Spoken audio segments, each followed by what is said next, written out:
हाय,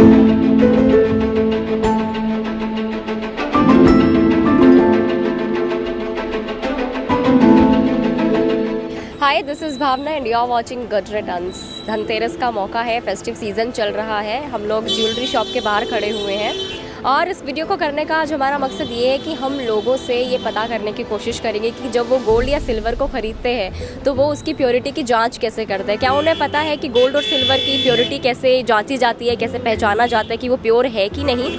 तो इस ऑब्जेक्टिव के साथ आज हम ये वीडियो आपके लिए लेकर आए हैं। साथ ही हम ये भी जानने की कोशिश करेंगे कि लोग क्या फिजिकल गोल्ड और डिजिटल गोल्ड में किसको ज़्यादा प्रेफर करते हैं।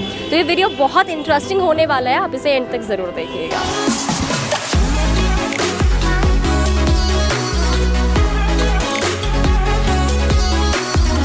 जब आप गोल्ड या सिल्वर को आप खरीदने के लिए जाते हैं तो आप लोग कैसे चेक करते हैं कि वो गोल्ड सिल्वर प्योर है कि नहीं है?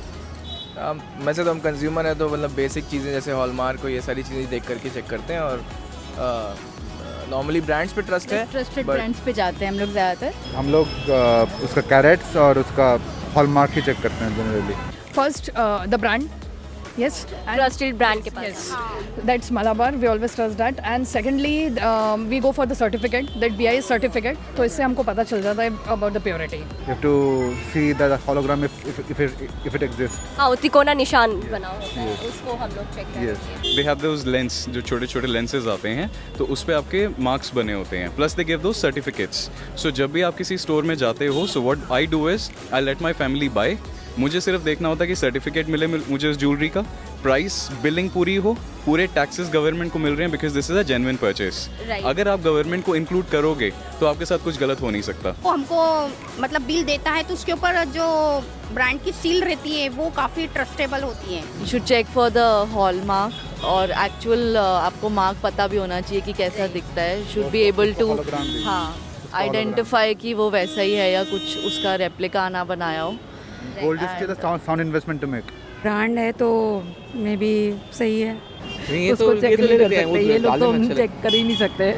फीमेल्स को ये रहता है कि मुझे सोने का कड़ा मिल गया बस, ओके ज्वेलरी मिल गई, ओके। सर कैसे करेंगे ऐसे केस में अगर आपका हॉलमार्क भी अगर ओरिजिनल नहीं निकला तो आप वो कैसे पता करेंगे? कैसे पता करेंगे?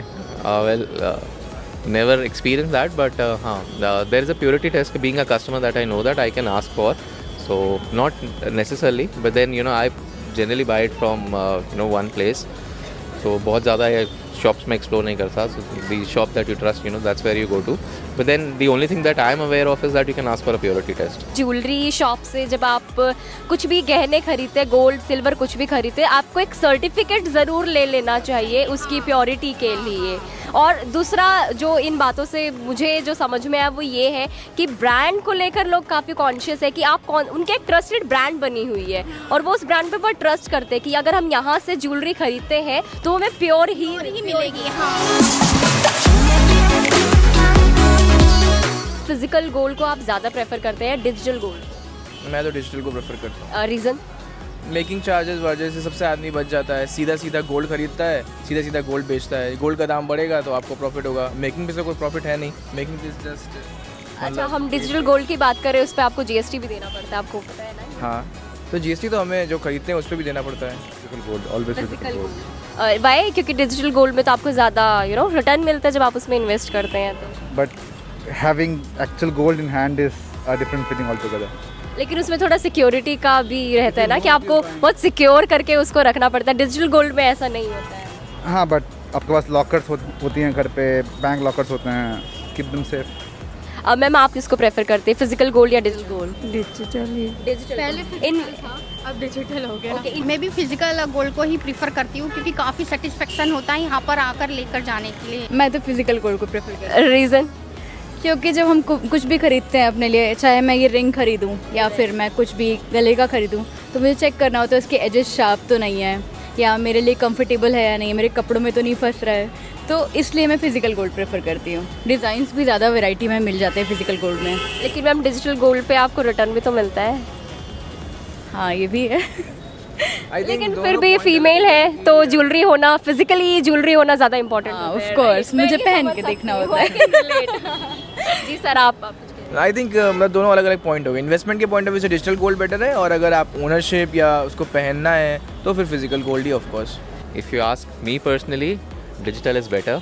That helps you make more money. But then, if you ask women, they like physical gold because they enjoy wearing it. Depend करता है डिजिटल गोल्ड, बिकॉज आपके पास इन्वेस्टमेंट बहुत देर तक रहती है, आपके पास कोई सिक्योरिटी या लॉकर आपको खरीदना नहीं पड़ता, तो स्टोरेज की बहुत ज़्यादा कैपेसिटी बचती है।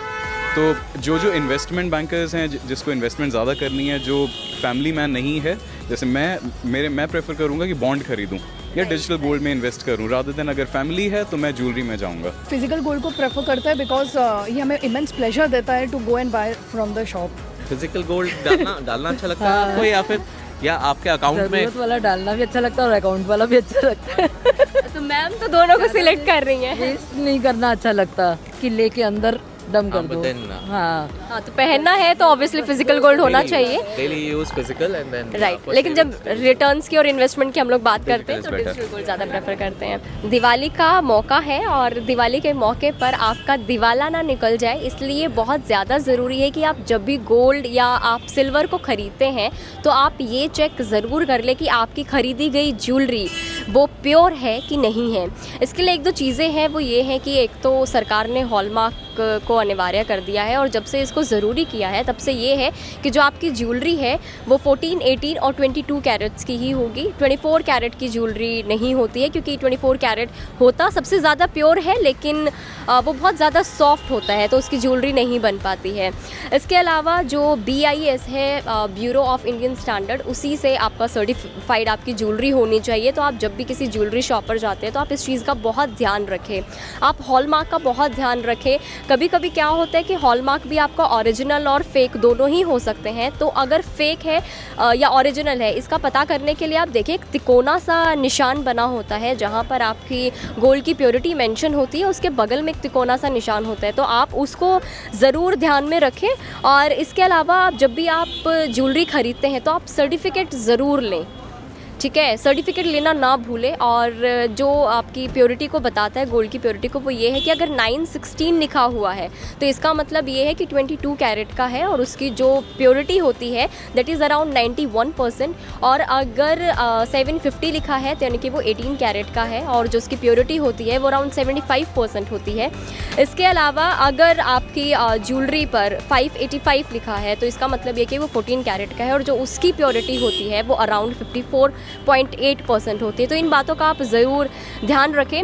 वेल, इस वॉक्स पॉप में जब मैंने लोगों से बात की तो जो हमारे कस्टमर्स थे वो काफ़ी अवेयर हैं इस चीज़ को लेकर, और जितने लोगों से मैंने बात की सबको यही था कि वो ज़रूर ये चीज़ चेक करते हैं कि आप उनकी ज्वेलरी प्योर है कि नहीं, वो सारी चीज़ों का ध्यान रखते हैं। ये आपके लिए भी बहुत ज़्यादा इम्पॉर्टेंट है कि जब भी आप ज्वेलरी ख़रीदने के लिए जाए आप प्योरिटी को आप ज़रूर चेक कर ले, आप अपना पूरा जो बिल है उसको आप चेक कर ले। और मैं तो यही विश करती हूँ कि आपकी दिवाली वो बहुत अच्छी बने। धनतेरस की आपको बहुत बधाइयाँ, दिवाली की आपको बहुत बधाइयाँ, वेडिंग सीज़न भी आ रहा है, जमकर सोने की ख़रीदारी कीजिए, लेकिन प्योरिटी वो आप ज़रूर चेक कीजिए। Thank you.